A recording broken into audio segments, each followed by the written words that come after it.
आप देख रहे हैं क्वेश्चन आवर। नमस्कार, मैं हूं अजय कुमार।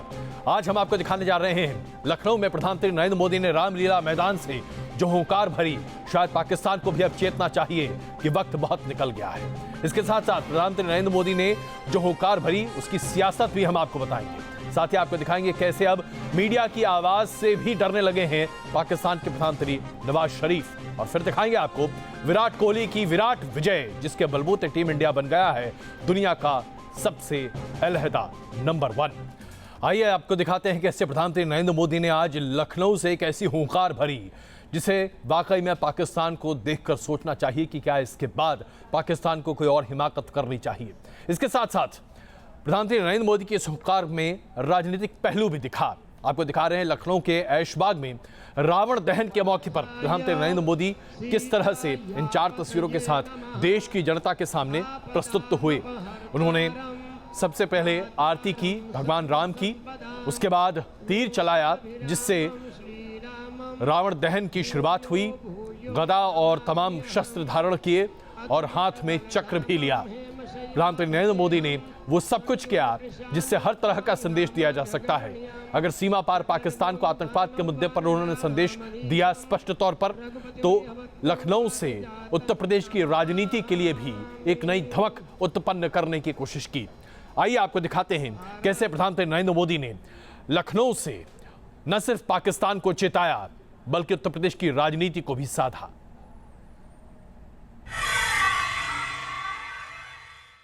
युद्ध कभी कभी अनिवार्य हो जाते हैं, लेकिन ये धरती का मार्ग युद्ध का नहीं, ये धरती का मार्ग बुद्ध का है। और ये देश सुदर्शन चक्रधारी मोहन को युग पुरुष मानता है, जिसने युद्ध के मैदान में गीता कही थी। यही देश चरखाधारी मोहन, जिसने अहिंसा का संदेश दिया, उसको भी युग पुरुष मानता है। यही इस देश की विशेषता है कि दोनों तराजू पर हम संतुलन लेकर के चलने वाले लोग हैं। और इसलिए हम युद्ध से बुद्ध की यात्रा वाले लोग हैं। और आतंकवाद के खिलाफ सबसे पहले कौन लड़ा था? कोई फौजी था क्या? कोई नेता था क्या?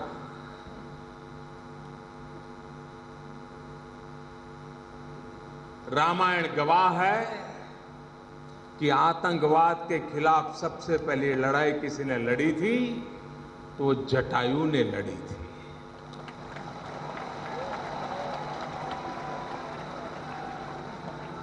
एक नारी के सम्मान के लिए रावण जैसी सामर्थ्यवान शक्ति के खिलाफ एक जटायु जूझता रहा, लड़ता रहा। आज भी अभय का संदेश कोई देता है तो जटायु देता है। और इसलिए 125 करोड़ देशवासी, हम राम तो नहीं बन पाते हैं, लेकिन अनाचार, दुराचार, अत्याचार के सामने हम जटायु के रूप में तो कोई भूमिका अदा कर सकते हैं। आज जब हम रावण वध और रावण को जला रहे हैं, तब पूरे विश्व ने, सिर्फ भारत ने नहीं, सिर्फ मुझे और आपने नहीं, पूरे विश्व की मानवतावादी शक्तियों ने आतंकवाद के खिलाफ एक बनकर के लड़ाई लड़नी ही पड़ेगी। आतंकवाद को खत्म किए बिना मानवता की रक्षा संभव नहीं होगी। जय श्री राम, जय जय श्री राम। आवाज दूर दूर तक जानी चाहिए। जय श्री राम,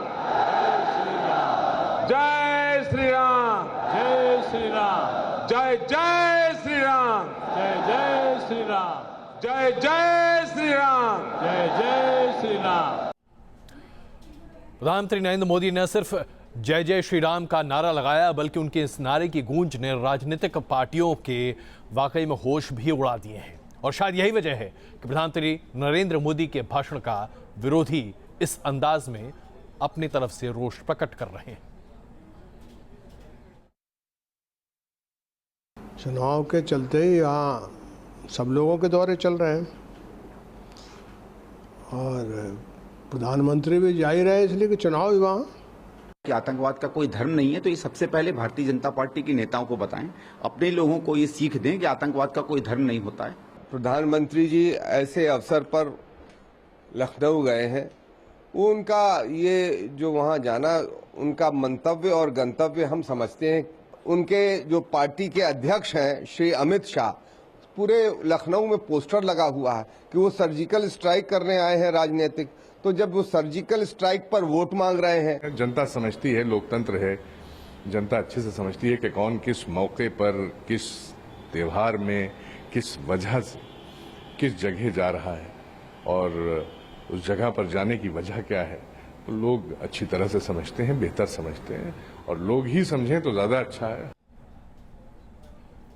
प्रधानमंत्री नरेंद्र मोदी की इस हुंकार के साथ ही उत्तर प्रदेश की राजनीति भी एक अलग मायने में, एक अलग अंदाज में शुरू हो चुकी है। और इसके साथ साथ आपको दिखाते हैं विजयदशमी के इस मौके पर आरएसएस यानी कि राष्ट्रीय स्वयंसेवक संघ के स्वयंसेवक अब एक नए अंदाज में नजर आ रहे हैं। करीब 90 साल के पुराने इतिहास को आज से पलट दिया गया है। आरएसएस के कार्यकर्ता अब खाकी हाफ पैंट पहनते नहीं, बल्कि खाकी रंग की फुल पैंट पहने नजर आएंगे। उन्होंने न सिर्फ विजयदशमी के मौके पर शस्त्र पूजन किया, बल्कि आरएसएस के प्रमुख मोहन भागवत ने सरकार के साथ अपनी आवाज बुलंद कर सरकार के द्वारा किए गए सर्जिकल स्ट्राइक की जबरदस्त तारीफ भी की। आइए आपको दिखाते हैं आरएसएस कैसे प्रधानमंत्री नरेंद्र मोदी से बहुत प्रसन्न है।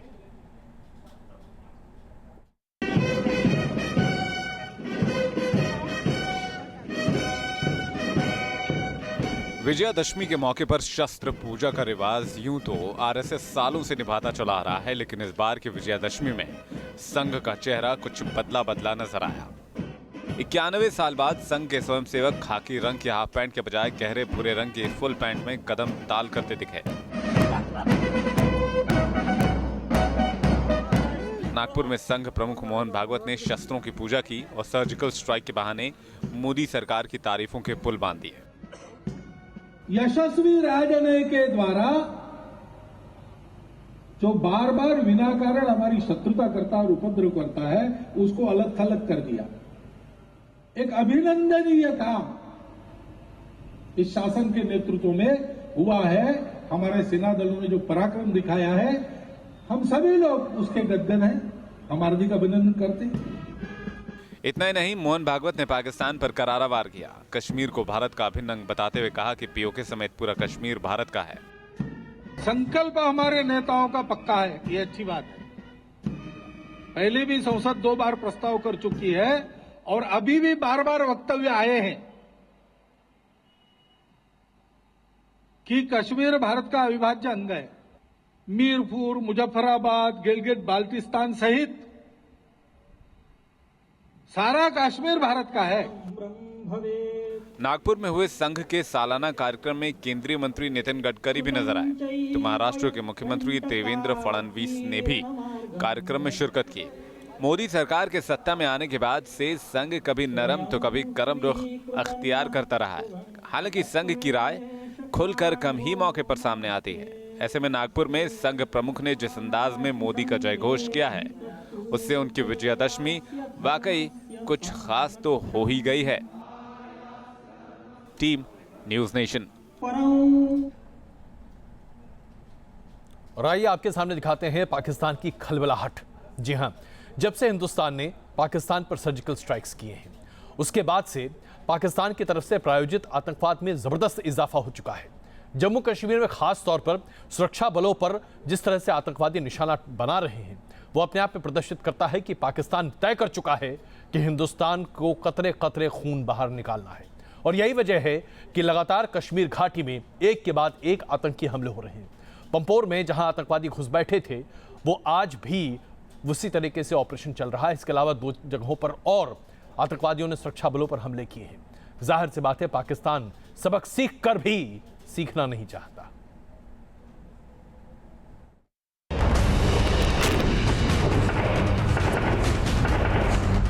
एक और देश बुराई पर अच्छाई की जीत का जश्न मना रहा है, वहीं कश्मीर के पंपोर में सुरक्षा बलों के जवान ईडीआई बिल्डिंग में छिपे आतंक के रावणों का वध करने के लिए एक्शन मोड में हैं।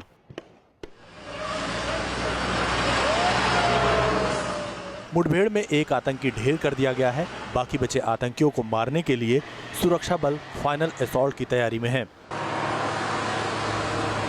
श्रीनगर से करीब 15 किलोमीटर दूर पंपोर में ये वही इमारत है जहां पाकिस्तान के गायर 2 से 3 आतंकी छिपे हैं। पिछले 36 घंटों से जम्मू कश्मीर ईडीआई बिल्डिंग पर ऑपरेशन जारी है। इमारत में छिपे आतंकियों की फायरिंग में 2 जवान जख्मी हो गए। आतंकी बार बार अपनी लोकेशन बदल रहे हैं और वहां से फायरिंग कर रहे हैं। शोले और धुएं के गुबार दूर से देखे जा सकते हैं।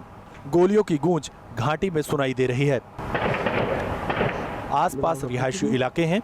जवानों की कोशिश है कि ऑपरेशन से लोगों को कोई दिक्कत ना हो। इसी का फायदा उठाकर आतंकी बिल्डिंग में छिपकर वहां से फायरिंग कर रहे हैं। इसी बिल्डिंग के पास सीआरपीएफ का कैंप है। सोमवार सुबह 7 बजे शुरू हुए इस ऑपरेशन में आतंकियों की घेराबंदी इस कदर की गई है कि उन्हें भागने का मौका नहीं मिला। जानकार ऐसे हमलों को पाकिस्तान और वहां बैठे आतंक के आकाओं की हताशा में की गई नापाक हरकत बता रहे हैं। तो ये कायरता पे आ गए हैं दोबारा अपनी। अब मैं समझता हूं समय आ गया है इनसे रूथलेसली डील करने का, और अगर ये कोई उड़ी जैसा इंसिडेंट फिर अंजाम देने का दुस्साहस देते हैं, they should be made very clear कि हम we reserve the right to strike at a time and place of our choosing across the LC if necessary. Pampore ही नहीं, शोपिया भी पाकिस्तान की कायराना हरकत की शिकार है, जहां सीआरपीएफ टीम पर ग्रेनेड से हमला हुआ। ग्रेनेड हमले में 3 जवान और 7 स्थानीय नागरिक जख्मी हो गए, जिन्हें आनन फानन में बेस हॉस्पिटल ले जाया गया। इस हमले के बाद ग्राउंड जीरो को सुरक्षा बलों ने घेर लिया है और ग्रेनेड फेंकने वाले आतंकी की तलाश कर रहे हैं। Team news nation.